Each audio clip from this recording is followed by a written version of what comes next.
Now, when this Aryan invasion was not recorded anywhere, where did this idea come from? Where did it suddenly come from that there was such a thing as Aryans who entered India and all? People don't know usually what it is. They assume that this is something which is also part of recorded history. Actually, this theory originated when the Britishers and the Europeans came to India and established their colonies.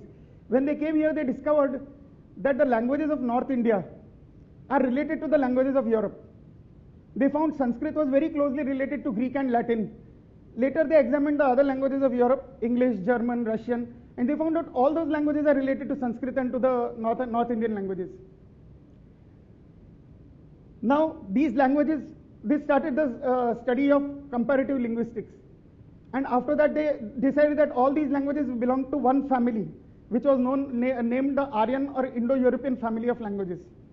Now, where did these languages originated? They speculated that these languages originated in South Russia, and from there they spread to other parts of the world, including India.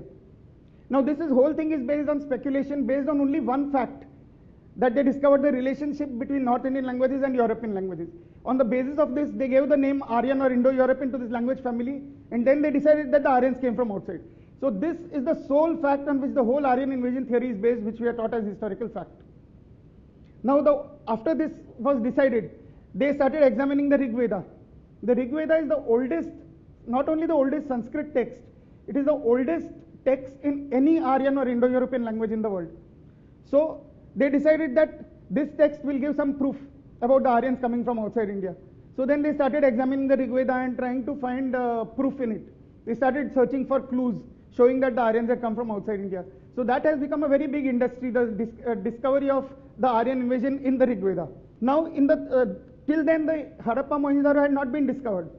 This was discovered in the early 20th century, by which time the Aryan invasion theory had been established. So, when they discovered these sites, Harappan and Harappa Mohenjo-daro sites, and they discovered that these sites pertain to 3000 BC and earlier. So, automatically, because the date of the Aryan invasion had already been decided, 1500, so automatically these sites became non-Aryan or pre-Aryan. There was nothing in the sites which showed whether they were Aryan or non-Aryan, but because the theory had already been decided, they decided that these sites were pre-Aryan. One must understand the crucial nature of this theory.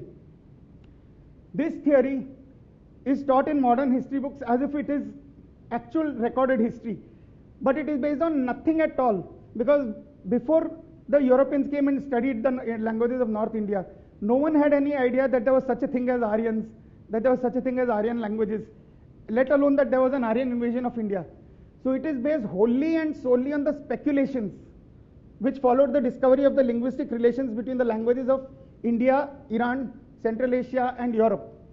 It has no actual basis whatsoever, either in any recorded historical text or tradition anywhere in the world, whether in India or outside, or in any evidence discovered from any archaeological excavations within or outside India.